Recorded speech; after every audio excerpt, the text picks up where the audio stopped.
Ce dimanche matin-là, l'église était plus remplie qu'elle ne l'avait été depuis longtemps. J'ai tout préparé comme d'habitude. J'ai fait l'homélie, distribué la communion et, à la fin, j'ai senti que je devais m'approcher de la statue de la Vierge Marie. Quand j'ai tendu la main et l'ai touchée, tout mon corps a tremblé. Je suis tombé au sol sans rien comprendre. Mais ce qui s'est passé ensuite, personne n'a jamais réussi à l'expliquer. Certaines personnes ont commencé à pleurer, d'autres se sont agenouillées, certaines ont dit qu'elles avaient vu l'image briller et moi, j'ai vu quelque chose qui a changé ma vie pour toujours. Si vous croyez que la foi n'est que tradition, attendez d'entendre tout ce qui s'est passé sur cet autel. Mon nom est Père Matthew Sullivan. Je sers dans cette paroisse depuis plus de 20 ans. Elle est située dans un village oublié au cœur du Kentucky, où les champs sont plus vastes que les voies. Et le silence visite les foyers plus souvent que la prière. Je n'aurais jamais imaginé voir mon église ainsi, vide. Les premières années, les messes dominicales étaient pleines. Les enfants venaient avec leurs parents. Les personnes âgées s'asseyaient toujours sur les mêmes bancs et il y avait même une petite chorale de filles qui chantaient des hymnes à la Vierge Marie avec une douceur qui me remplissait les yeux de larmes. Mais les temps ont changé. La modernité est arrivée comme une vague silencieuse. Les familles ont déménagé dans de plus grandes villes. Les jeunes se sont éloignés de la foi et l'église est restée vide, non seulement dans les bancs, mais aussi dans les cœurs. J'étais toujours là, ferme, mais fatigué. Je célébrais des messes pour une demi-douzaine de fidèles, parfois 3, parfois aucun. L'homélie que je préparais avec tant de soin était prononcée au vent. Les mots résonnaient sur les murs de pierre, me revenant comme s'ils se moquaient de mes efforts. Et certains jours, je l'avoue, je terminais la messe et je m'asseyais seul sur le dernier banc, en silence, regardant l'autel, me demandant, « Seigneur, cela a-t-il encore un sens ?» Ce n'était pas un manque de foi, c'était de l'épuisement. Être le pasteur d'un troupeau qui ne répond pas, c'est fatigant. Être prêtre dans un pays qui ne croit plus, ça fait mal. Même la cloche de l'église sonnait plus triste. Les fleurs de l'autel se fanaient avant l'heure. L'encens se consumait trop vite et la lampe du sanctuaire vacillait comme si elle était sur le point de s'éteindre. Un jour, pendant la messe du mardi, il pleuvait dehors. Une pluie fine, mais froide. Il n'y avait qu'une seule femme assise au fond, Donia Hélène, presque 90 ans, mais elle ne manquait jamais de venir. Et tandis que j'élevais l'hostie lors de la consécration, j'ai entendu le tonnerre, un bruit sec comme un cri du ciel. J'ai levé les yeux et j'ai ressenti un vide intérieur qui m'a effrayé. C'était comme si à ce moment-là je ne faisais que répéter des gestes sans âme, comme si mes mains bougeaient, mais que mon cœur était enfermé à l'intérieur. J'ai terminé la messe, rangé le calice, plié les nappes et éteint les bougies. Mais avant de sortir, je me suis assis sur l'autel et j'ai murmuré, « Marie, si tu es encore là, montre-le-moi. » Je ne sais plus comment guider un peuple qui ne croit pas. Je ne sais même plus si j'en suis encore capable. Et je suis resté là, seul avec le bruit de la pluie et la croix vide sur l'autel. C'est cette même semaine que quelque chose a commencé à changer, mais je ne le savais pas. Je n'avais aucune idée qu'au fond de la sacristie, cachée derrière de vieux tissus et des boîtes poussiéreuses, il y avait une image.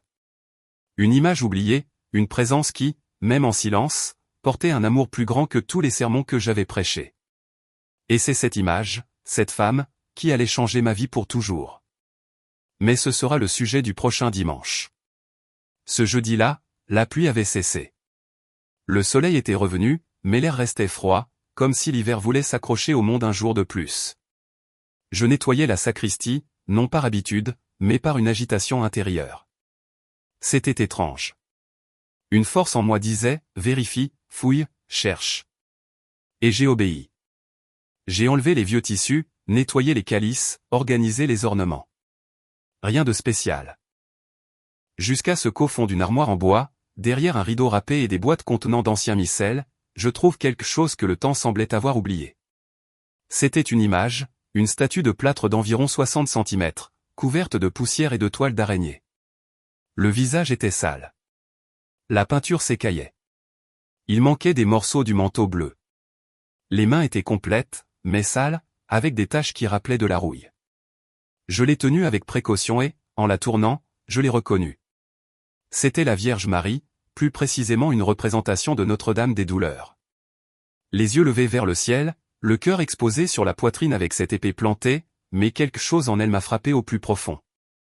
Pendant un instant, il m'a semblé qu'elle me regardait, non pas avec tristesse, mais avec compassion, comme si elle disait, « Je suis là, j'ai toujours été là.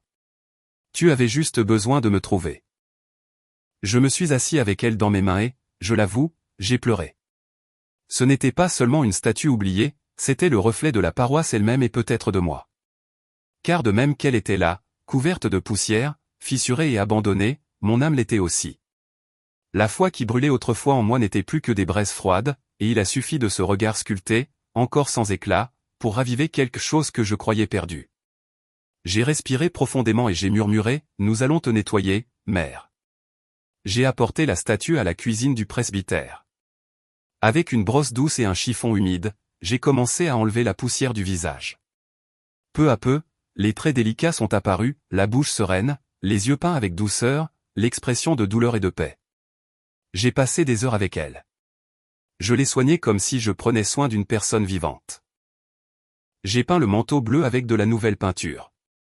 Je lui ai mis une petite couronne dorée que j'ai trouvée dans un vieux tiroir et, enfin, je l'ai enveloppée dans un tissu blanc avec de la dentelle. Quand j'ai eu fini, le ciel s'assombrissait déjà.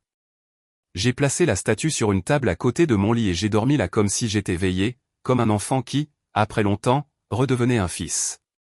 Le lendemain matin, je me suis réveillé avec une certitude au cœur, cette image devait retourner à l'autel, mais pas comme décoration, pas comme tradition. Elle devait revenir comme un signe, comme une présence, comme une invitation. J'ai invité quelques fidèles à m'aider à aménager un petit espace devant l'ambon. Nous avons placé la statue sur un piédestal simple. Nous l'avons entourée de bougies, de fleurs blanches et d'un tissu bleu foncé. L'église semblait différente. Quand j'ai eu fini d'arranger tout, je me suis agenouillé devant elle et j'ai dit, « Mère, je ne sais pas si je suis encore capable de ramener ton peuple, mais si tu es avec moi, fais ta volonté. Utilise-moi, même avec mes défauts, et guide chaque pas. » J'ai fermé les yeux et, je le jure, pendant un instant j'ai senti le parfum de rose dans l'air. Le dimanche serait la première messe avec l'image de retour. Et bien que je ne savais pas à quoi m'attendre, quelque chose me disait que ce ne serait pas une célébration de plus. Ce serait le commencement de quelque chose qui changerait tout. Le dimanche s'est levé gris. Des nuages bas couvraient le ciel comme un voile épais et le vent sifflait entre les arbres de la place devant l'église. Il y avait une étrange quiétude dans l'air, non de mort, mais d'attente, comme si même le ciel savait que quelque chose était sur le point de se produire. Je suis arrivé tôt à la paroisse comme toujours. J'ai allumé les bougies de l'autel, vérifié le missel, ajusté les ornements, mais mes yeux revenaient constamment vers elle. La statue de la Vierge se tenait là, près de l'autel, sur le piédestal couvert de bleu. Les bougies allumées vacillaient autour d'elle et le doux parfum des fleurs se mêlait à l'encens qui commençait à s'élever. Le cœur de Marie, transpercé par des épées, semblait battre sous mes yeux. Et à cet instant, j'ai compris, ce n'était plus une statue, c'était une présence. C'était comme si cette image avait apporté à l'intérieur de l'église une partie du ciel. Peu à peu, les fidèles ont commencé à arriver. Donia Hélène, comme toujours, fut la première, mais ensuite vinrent d'autres que je n'avais pas vus depuis des mois, voire des années. Un couple avec 2 jeunes enfants qui avaient déménagé en ville. Le vieux monsieur Thomas, qui s'asseyait toujours au dernier rang et s'endormait pendant l'homélie. Et même des jeunes, oui, des jeunes, avec des yeux curieux et des téléphones portables éteints. En une demi-heure, plus de la moitié de l'église était occupée et, pour la première fois depuis longtemps, mon cœur battait fort d'espérance. J'ai commencé la messe d'une voix ferme, mais intérieurement je tremblais. Je tremblais parce que je savais que cela n'était pas le fruit de mes efforts. Ce n'avait pas été mon homélie, ni une annonce, ni une campagne. C'était elle, c'était la mère. Pendant la lecture de l'Évangile, j'ai remarqué quelque chose d'étrange. Personne ne bougeait, personne ne regardait son téléphone portable, ni même ne toussait. C'était comme si le temps s'était arrêté. Mais ce qui m'a le plus frappé, ce fut le regard des gens. Ils ne me regardaient pas, ils la regardaient, elle. Certains les yeux remplis de larmes, d'autres les mains jointes en silence. Même les enfants semblaient touchés par quelque chose d'invisible. Quand j'ai terminé l'homélie, je l'avoue, plus courte que d'habitude, je me suis approché de l'image. J'allais juste déplacer le calice, mais mes doigts ont effleuré la base de la statue et j'ai senti une chaleur monter dans la paume de ma main. Ce fut rapide, presque imperceptible, mais réel. À ce moment-là, j'ai eu envie de tout arrêter et de simplement rester là à genoux comme un fils devant sa mère, mais je me suis retenu. Il restait encore l'Eucharistie à célébrer. J'ai continué la consécration et quand j'ai élevé l'hostie, des larmes ont coulé. Ce n'était pas de l'émotion, c'était de la gratitude, parce que je le savais. Elle était là et, plus que cela, elle agissait. À la fin de la messe, avant la bénédiction, j'ai invité tout le monde à rester quelques minutes en prière devant la statue. Et à ma grande surprise, personne ne s'est levé pour partir. Il n'y a pas eu de précipitation, pas de bruit, juste un peuple entier à genoux en silence devant la mer. C'est dans ce silence que j'ai compris. La Vierge n'était pas revenue sur cet autel comme un ornement. Elle est revenue comme un appel, comme un phare pour un peuple qui se perdait dans l'obscurité. Et moi, qui me croyais pasteur sans troupeau, j'ai redécouvert ma mission, être un pont entre elle et ceux qui avaient oublié d'où ils venaient. À partir de ce dimanche, plus rien ne serait comme avant. La Vierge était revenue et avec elle aussi la foi. La semaine s'est écoulée comme un soupir. Des personnes que je n'avais pas vues depuis longtemps sont revenues me chercher. Certains voulaient se confesser, d'autres voulaient juste s'asseoir avec moi dans la sacristie et discuter. Ils disaient qu'il y avait quelque chose de différent dans cette église, que l'atmosphère se sentait plus légère, que la statue de la Vierge les touchait, mais personne ne savait expliquer pourquoi. Et moi non plus. Je savais seulement que depuis le dimanche précédent, quelque chose avait changé en moi, en elle, en nous tous. Le dimanche suivant, j'ai préparé une homélie sur l'espérance. J'ai choisi le passage de l'Évangile où Jésus guérit la femme atteinte d'hémorragie. J'ai parlé de toucher le manteau de la foi, de chercher même quand tout semble impossible. De belles paroles, une théologie solide, tout était prêt. Mais je ne m'attendais pas à ce que le cœur ferait sur cet autel. L'église était encore plus remplie, les bancs bondés, des gens debout au fond, certains apportaient des fleurs, d'autres des rosaires à la main. Et une fois de plus, le centre de tous les regards était elle, la statue de la Vierge, maintenant entourée de plus de bougies que jamais. J'ai commencé la messe avec sérénité, mais quand vint le moment de l'homélie, j'ai respiré profondément et me suis approché de l'ambon, le papier à la main. J'ai fixé mon regard sur l'assemblée. Tous me regardaient attentivement, attendaient des mots, mais quand j'ai ouvert la bouche, rien n'est sorti. J'ai essayé à nouveau une phrase, un verset, n'importe quoi. Mais ma voix a failli. Un nœud s'est formé dans ma gorge. Ma poitrine s'est serrée. J'ai senti comme si mon âme, réduite au silence depuis si longtemps, cherchait à parler plus fort que mon esprit. J'ai baissé les yeux sur le papier, les lettres semblaient trembler et, pour la première fois de toutes mes années de prêtrise, j'ai mis le papier de côté et j'ai parlé à cœur ouvert. Frère, j'avais quelque chose de préparé, quelque chose sur la foi, sur l'espérance, sur la guérison. Mais je dois être sincère, je dois dire quelque chose que je n'ai peut-être jamais eu le courage de dire. Ma voix était rauque, mes mains tremblaient. Pendant longtemps, moi aussi je me suis senti malade, non pas dans le corps, mais dans l'âme. Je me sentais comme cette femme de l'Évangile, accomplissant des gestes vides, attendant des guérisons qui ne venaient pas, célébrant des messes pour des bancs vides avec un cœur également vide. Pause. Les yeux de beaucoup se sont remplis de larmes. Les miens ne pouvaient plus les retenir. Mais il y a 2 semaines, j'ai trouvé cette statue de la Vierge, oubliée, couverte de poussière. Et en la nettoyant, j'ai été nettoyé aussi, en restaurant son visage, j'ai commencé à retrouver le mien. J'ai levé les yeux vers elle, la statue de la mère, belle, simple, forte. Et quand je l'ai ramenée à l'autel, c'était comme si la mère revenait chercher ses enfants et aussi soutenir ce prêtre qui ne savait plus comment continuer à marcher. Ma voix a failli de nouveau. J'ai essayé de continuer, mais je n'y suis pas parvenu. Les mots ne sortaient pas. J'ai baissé la tête. Un silence profond a envahi l'église. Ce n'était pas de l'inconfort, c'était de la révérence. Et c'est alors que, sans y penser, je me suis agenouillé devant la statue de la Vierge là, devant tout le monde, comme un fils fatigué qui rentre chez lui. Mère, aide-moi. Non pour moi, mais pour eux. Je ne sais pas si quelqu'un a entendu cette prière murmurée, mais à cet instant, j'ai senti une main invisible se poser sur mon épaule et, pour la première fois depuis longtemps, j'ai pleuré sans peur. J'ai pleuré comme un fils. Quand je me suis relevé, je n'ai pas terminé l'homélie. J'ai seulement dit, l'espérance n'est pas dans les mots, elle est en elle et dans tout ce qu'elle nous indique. La messe a continué, mais pas comme avant. Quelque chose s'est ouvert ce matin-là, quelque chose de spirituel, de profond, d'irréversible. Et les fidèles ont commencé à le remarquer, parce que quand l'âme se déchire devant Dieu, il n'y a plus de doute, seulement la foi. Ce dimanche-là, après l'homélie interrompue par les larmes, j'ai cru avoir vécu le plus profond qui soit, le don de soi devant les fidèles, la vulnérabilité publique, la confession de mes faiblesses de pasteur. Tout cela m'avait laissé léger et, en même temps, exposé. Mais rien, absolument rien, ne m'avait préparé à ce qui allait suivre. La messe a continué.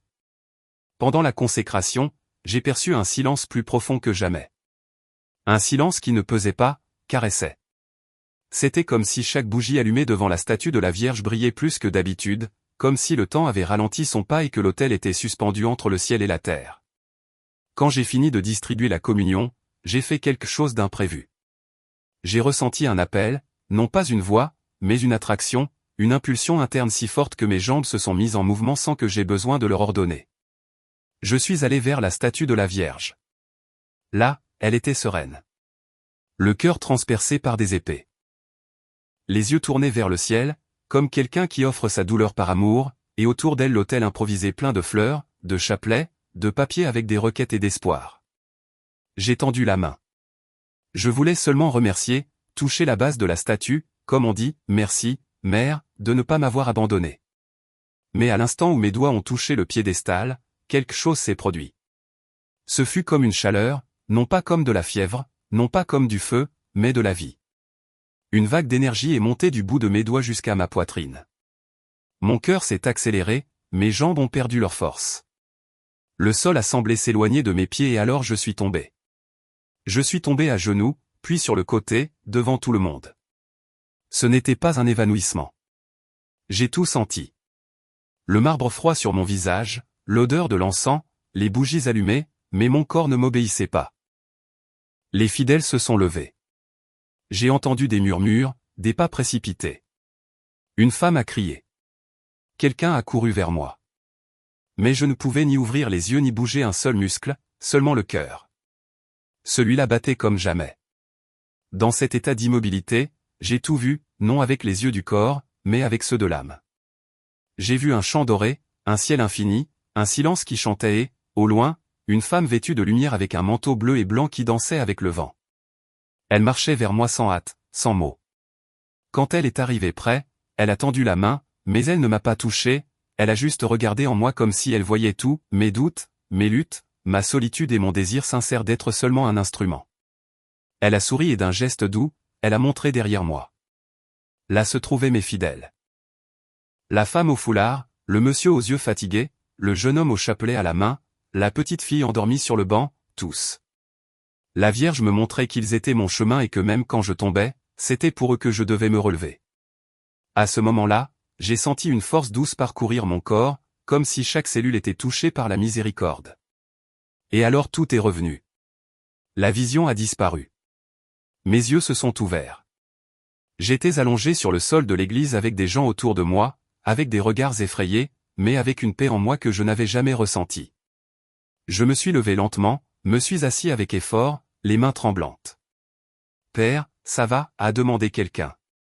J'ai regardé la statue de la Vierge et j'ai répondu « Je vais mieux que jamais ».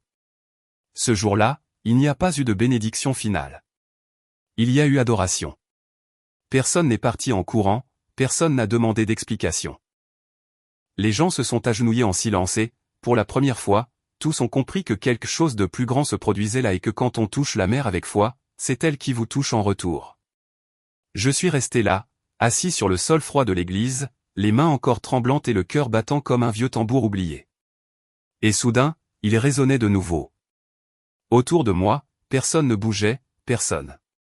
C'était comme si le temps s'était arrêté, comme si chaque regard, chaque respiration, chaque larme contenue attendait un signe. Mais il n'y a pas eu de cri, ni de course, ni de panique. Il n'y a eu que le silence.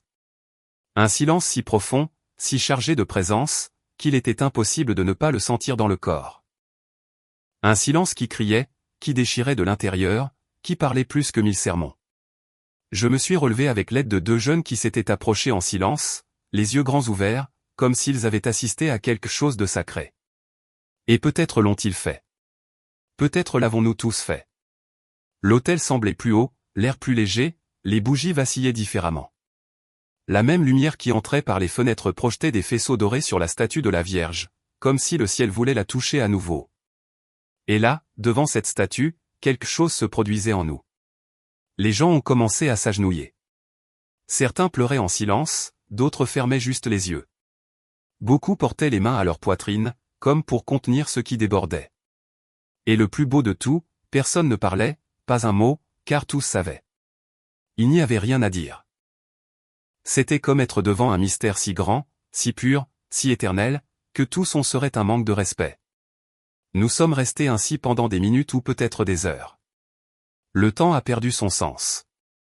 Moi aussi, je me suis agenouillé, non pas comme prêtre, mais comme homme, comme fils, comme quelqu'un qui comprenait enfin que la foi n'a pas besoin d'explication, mais de don de soi.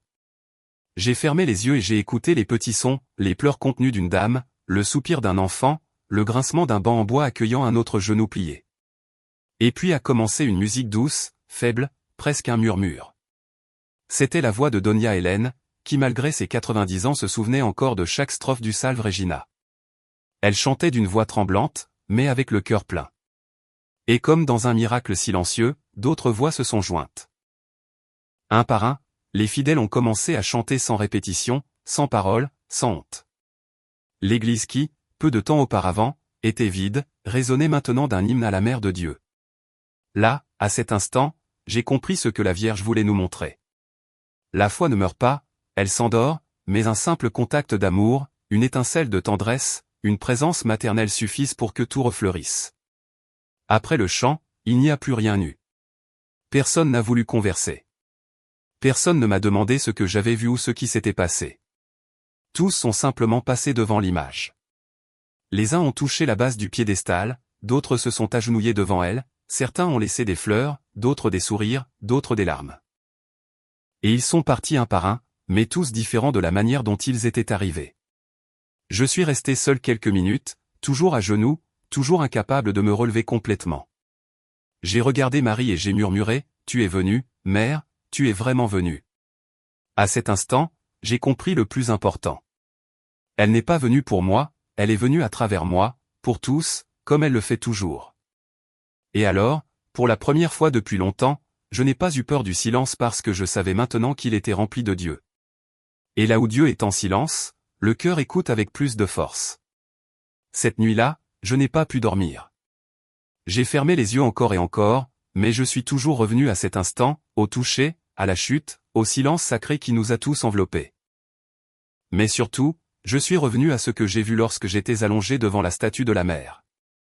Je n'en ai parlé à personne, ni cette nuit-là ni les jours suivants. Je l'ai gardé dans mon cœur comme Marie gardait tout dans le sien, en silence, avec foi. Mais aujourd'hui, je dois le raconter, car ce que j'ai vu n'était ni un rêve ni une hallucination, c'était une vision de l'âme. Quand je suis tombé devant l'image, mes yeux physiques se sont fermés, mais un autre regard s'est ouvert. Un regard qui n'utilise ni pupille ni rétine, mais la confiance. Soudain, je n'étais plus dans l'église, j'étais dans un champ infini, un champ doré, comme si le blé et le soleil s'étaient fondus en une même essence. Le ciel était ouvert, vaste et en même temps intime. Il n'y avait pas de son, mais j'entendais. Il n'y avait pas de vent, mais je sentais quelque chose caresser ma peau. Et alors elle est apparue, non pas comme la statue que j'ai restaurée, non pas comme dans les images sacrées, mais comme lumière. Une femme enveloppée de vêtements qui dansait sans vent, bleu comme le ciel d'été, blanc comme la paix qui n'a pas de nom. Son visage ne brillait pas, il irradiait, mais il était serein, comme celui d'une mère qui berce son enfant après les pleurs. Elle n'a pas parlé, mais son regard disait tout. J'ai voulu courir vers elle, mais mes pieds ne bougeaient pas et alors j'ai compris. Ce n'était pas elle qui devait venir à moi, c'était moi qui devais me permettre d'être vu. Elle s'est approchée lentement. Chaque pas semblait suspendu dans le temps et plus elle était proche, plus mon âme se sentait transpercée. Il n'y avait pas de jugement, pas de reproche, seulement l'accueil. Quand elle s'est arrêtée devant moi, elle ne m'a pas touché, elle m'a juste regardé. Mais dans ce regard, j'ai vu ce que je ne savais pas qui habitait encore en moi. Les doutes que je n'ai jamais confessés, la peur de ne pas être suffisant, la solitude des dimanches vides, la douleur de voir la foi du peuple s'éteindre et de ne pas pouvoir la rallumer. Elle a tout vu et tout aimé comme si elle disait, « Je t'ai vu quand tu es tombé. Je t'ai vu quand tu as voulu abandonner. Je t'ai vu quand tu croyais être seul, mais tu ne l'as jamais été. J'étais là, j'ai toujours été là. Puis elle a tourné doucement et a montré du doigt. Derrière moi, il y avait quelque chose. J'ai tourné mon regard et j'ai vu ce qui m'a le plus ému, ma paroisse, mais pas celle de briques et de bancs en bois. J'ai vu mon peuple, j'ai vu Donia Hélène chanter. J'ai vu les jeunes à genoux. J'ai vu des couples que je croyais perdus avec les yeux fermés en prière. J'ai vu un enfant déposer une rose au pied de la statue et, au milieu d'eux, j'étais là, les yeux pleins de larmes, le visage au sol, le cœur battant comme jamais. J'ai de nouveau regardé la Vierge. Elle a souri et dans ce sourire j'ai compris, il ne s'agissait pas de moi, il s'agissait d'eux. J'étais seulement un canal, un pont, un instrument. Elle n'est pas venue à cause de moi, elle est venue à travers moi pour toucher tout ce que je n'atteindrai jamais avec des mots. Et alors, comment est-elle partie? Elle est partie sans bruit, sans adieu, juste avec une lumière douce qui s'est dissoute comme le brouillard à l'aube. Quand j'ai ouvert les yeux, j'étais de nouveau dans l'église avec les fidèles qui me regardaient, avec les bougies tremblantes, avec le sol encore froid sous mon corps, mais intérieurement j'étais un autre homme. Et à cet instant, j'ai promis, je ne garderai jamais cette vision comme un secret. Je la garderai comme un appel à être tous les jours un prêtre avec le cœur au pied de la mer. Le lundi, je me suis réveillé avant l'aube. Mon corps me faisait encore mal à cause de la chute, mais ce n'était pas une mauvaise douleur. C'était comme si chaque muscle avait été réveillé pour une nouvelle mission. Je me suis levé lentement, j'ai enfilé mon aube avec plus de révérence que d'habitude et je suis allé à la petite chapelle derrière le presbytère. Là, seul devant le tabernacle, je me suis agenouillé et j'ai de nouveau pleuré. Mais cette fois, non par fatigue ni par peur, j'ai pleuré de gratitude. Merci, Seigneur, de m'avoir laissé tomber pour que j'apprenne à m'agenouiller vraiment. Les semaines qui ont suivi ont été comme la pluie après une longue sécheresse. L'église, auparavant vide, a commencé à se remplir. Des personnes que je n'aurais jamais imaginé voir dans un temple sont revenues. Des pères distants, des jeunes agités, des femmes blessées, des hommes qui portaient honte et silence sur leurs épaules, et tous venaient vers elle. La statue de la Vierge était maintenant plus qu'une pièce restaurée. C'était un signe de vie, c'était un refuge. Des rosaires ont commencé à être récités avant les messes. Les familles laissaient des fleurs, des bougies, des lettres. Les jeunes interrogeaient sur la vocation. Les enfants voulaient savoir qui était la femme en bleu qui souriait à tous. Mais ce n'était pas seulement le nombre de personnes qui augmentait, c'était l'esprit. La messe a cessé d'être un rituel pour redevenir une rencontre. J'avais changé aussi. Les mots sortaient de ma bouche avec plus d'amour, plus d'humilité, plus de vérité. Les sacrements ont acquis une autre saveur. Les yeux des fidèles brillaient à nouveau en écoutant les lectures. La chorale est réapparue spontanément et un petit groupe de catéchèses, formé par des mères qui n'avaient jamais participé à quoi que ce soit auparavant, a même vu le jour. C'était comme si la mère était revenue à la maison et, avec elle, ses enfants. Un jour, un homme à la voix grave et aux yeux secs m'a arrêté à la porte de l'église. « Père, je ne crois pas aux visions ni aux images qui font des miracles, mais quelque chose m'a appelé et depuis que j'ai mis le pied ici, je ne peux plus partir. Pouvez-vous m'expliquer cela ?» J'ai souri. Je ne saurais l'expliquer non plus, mon frère. Je ne sais que le ressentir. Un autre m'a dit, « Père, ma femme a un cancer. Je ne suis pas venu demander la guérison, seulement la paix. Et aujourd'hui, pour la première fois depuis des mois, j'ai dormi sans peur. » Ces histoires sont devenues courantes, quotidiennes, mais aucune n'était banale, car dans chaque regard, dans chaque main tremblante qui touchait le piédestal de la Vierge, je voyais le même geste que j'ai fait quand je l'ai touché et suis tombé. C'était comme si dans cette chute s'était ouvert un portail de compassion, non par magie, mais par abandon. Et c'est ce que j'ai compris. La foi ne revient que lorsque nous cessons de contrôler, lorsque nous nous abandonnons. Lorsque nous nous laissons tomber dans les mains de la mer, la statue reste maintenant éclairée jour et nuit. À la porte de l'église, j'ai installé une petite plaque, ici est tombé un prêtre. Ici s'est relevé un peuple. Ici demeure la mer. Les bougies ne s'éteignent jamais. L'autel n'est jamais vide. Et même en semaine, il y a toujours quelqu'un en silence devant elle. Parfois un enfant qui ne fait que sourire, parfois un vieil homme les yeux fermés, parfois un jeune en conflit cherchant dans le silence une direction. Et moi, je reste à ma place comme serviteur, comme pont, comme fils, car maintenant je comprends que la plus grande grâce d'être prêtre n'est pas de parler de Dieu, c'est de faire en sorte que les autres le ressentent. Et qui nous enseigne cela mieux que Marie? Elle ne crie pas, elle murmure et dans son silence, elle reconstruit tout. Les choses ont commencé discrètement. D'abord, une dame du village voisin est apparue à la messe de 7 heures avec un chapelet à la main et les yeux rougis. À la fin, elle s'est approchée de moi et m'a dit, « Père, ma sœur vit ici. Elle m'a raconté ce qui s'est passé avec vous et avec la statue de la mère. Je suis venu parce que j'avais besoin de revenir. » Ensuite, ce fut un jeune homme qui a voyagé 4 heures pour arriver à l'église. Il s'est assis au premier rang, est resté agenouillé presque 1 heure en silence et a ensuite écrit une note qu'il a déposée au pied de la statue. Je l'ai lue plus tard, elle disait, « J'étais loin de la foi depuis mes 15 ans. J'ai tenté de me suicider la semaine dernière, mais avant cela j'ai vu une vidéo sur internet qui parlait de cette église et de cette Vierge. J'ai senti que je devais venir aujourd'hui. Je ne veux plus mourir. Merci, mère. » C'est alors que j'ai compris. Ce n'était plus seulement ma paroisse qui était touchée, c'était des gens de partout. Les bancs sont devenus insuffisants. Nous avons dû ouvrir les portes de l'église et placer des chaises à l'extérieur. J'ai installé des haut-parleurs extérieurs avec l'aide de bénévoles.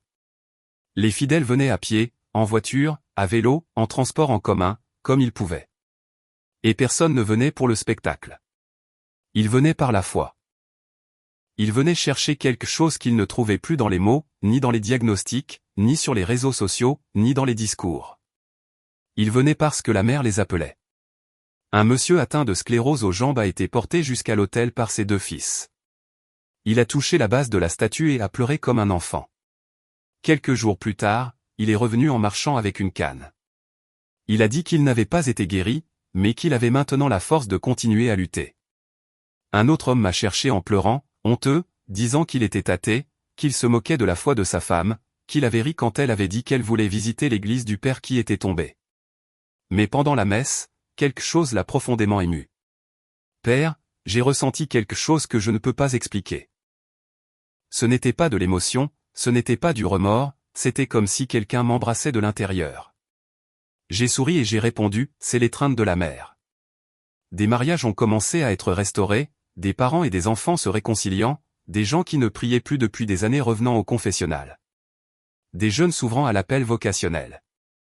Un groupe de prière a été formé par les fidèles eux-mêmes et en quelques semaines, il comptait déjà plus de 60 membres. Et savez-vous ce qu'il y a de plus beau? Personne ne parlait de moi. Personne ne disait, je vais à l'église du Père Mathieu. Tous disaient, je vais à la maison de la mère. Parce que cette paroisse était devenue cela, un foyer, un sanctuaire de silence, d'accueil et de présence. Peu à peu, des journalistes, des curieux, des reporters de radio et de télévision ont commencé à arriver. Ils voulaient savoir ce qui était arrivé au père qui était tombé. Certains demandaient des enregistrements, d'autres des interviews, mais j'ai évité, non par peur ni par orgueil, mais parce que ce n'était pas une nouvelle, c'était un miracle et les miracles ne s'exilent pas, ils se respectent.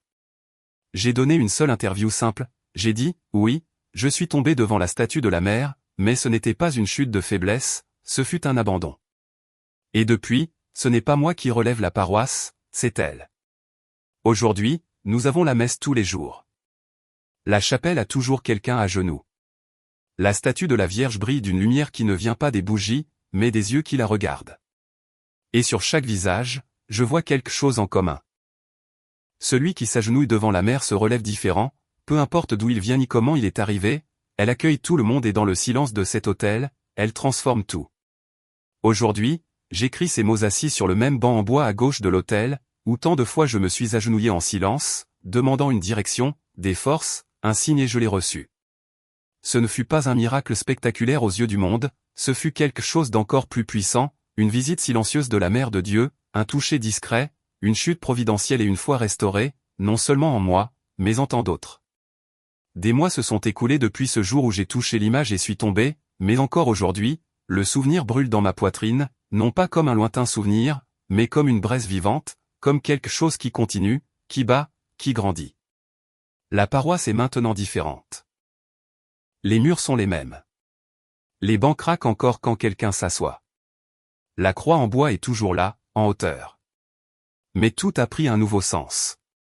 L'autel est vivant, le peuple renouvelé, mais plus que cela, la mission a changé. Avant, je croyais que ma mission était de maintenir la structure debout, de prendre soin des sacrements, d'organiser des événements, de maintenir le minimum en fonctionnement. Mais maintenant je le sais. Ma mission est de guider les cœurs vers Marie, par ses mains, de les livrer au Christ. Car la mer n'est pas la fin, elle est le chemin. Et quel chemin si doux, miséricordieux et fidèle elle est. Parfois, je vois des gens qui viennent de très loin, fatigués, malades, perdus et, quand ils s'agenouillent devant la statue, quelque chose se produit. Pas toujours un miracle physique, mais toujours une paix. Une certitude muette qu'ils ne sont plus seuls. Et c'est ce que je veux laisser enregistrer. Elle est venue, elle a touché, elle a restauré, non pas avec des mots, mais avec sa présence. Et non seulement dans ma vie, mais dans celle de tous ceux qui se sont ouverts à son regard. Un jeune séminariste m'a demandé l'autre jour, « Père, croyez-vous vraiment que Marie est apparue ici ?» J'ai réfléchi un instant et j'ai répondu, « Mon fils, elle n'a pas besoin d'apparaître pour être là, elle a juste besoin d'être accueillie. Et quand cela se produit, elle fait sa demeure. » Et c'est ce que cette église est devenue, la demeure de la mère. Mais je ne parle pas seulement de la statue restaurée ni des fleurs qui l'entourent. Je parle de quelque chose de plus profond, le cœur du peuple. Oui, ici elle a fait sa demeure. Et quand la mère fait sa demeure, le Fils transforme tout. Aujourd'hui, quand je célèbre la messe, je ne crains plus le vide, car même si les bancs ne sont pas pleins, je sais qu'elle est là. Et il suffit d'un regard à l'image, d'une bougie allumée, d'un murmure de foi et tout prend sens. Je sens que ma mission est maintenant de raconter cette histoire, non pas pour qu'on m'admire, mais pour que beaucoup recommencent à croire, recommencent à s'agenouiller, recommencent à aimer la mère qui ne nous a jamais quittés. Et si vous êtes arrivé jusqu'ici en écoutant ou en lisant cette histoire, peut-être êtes-vous aussi fatigué, perdu, effrayé. Peut-être pensez-vous que Dieu garde le silence, mais je vous le dis en témoin, il ne garde jamais le silence. Il ne parle qu'au moment juste et parfois il parle à travers la mer. Si vous ne savez pas par où recommencer, commencez par vous agenouiller, même si vous n'avez pas de mots, même si c'est en silence, car devant elle, même le silence devient prière. Et si un jour vous tombez comme je suis tombé, que ce soit au pied de la mer, car celui qui tombe au pied de Marie se relève toujours dans les bras de Jésus. Amen. Ce qui s'est passé dans cette petite église du Kentucky n'a pas fait la une des journaux, ce n'était pas un spectacle, il n'y a pas eu de lumière, ni de caméra, ni d'explication scientifique, ce fut le silence, ce fut la grâce, ce fut l'amour d'une mère qui n'abandonne jamais ses enfants. Et tout a commencé par une chute, mais maintenant je le comprends. Il était nécessaire de tomber pour que Dieu puisse me relever de la bonne manière. Depuis ce jour, je n'ai plus jamais été le même, ni mon Église, ni mon peuple, car quand Marie entre dans notre vie, rien ne reste pareil. Elle ne crie pas, elle n'exige pas, elle regarde simplement. Et dans ce regard, nous sommes vus, accueillis et guéris. C'est pourquoi, si un jour votre foi vacille, s'il vous manque les mots, si le monde vous semble vide, agenouillez-vous, même si vous n'avez pas de force, même si c'est en silence, et dites, « Mère, prends soin de moi », car celui qui fait confiance à Marie n'est jamais seul, et celui qui s'abandonne à elle découvre qu'au final, c'est toujours Jésus qui nous prend par la main. Amen.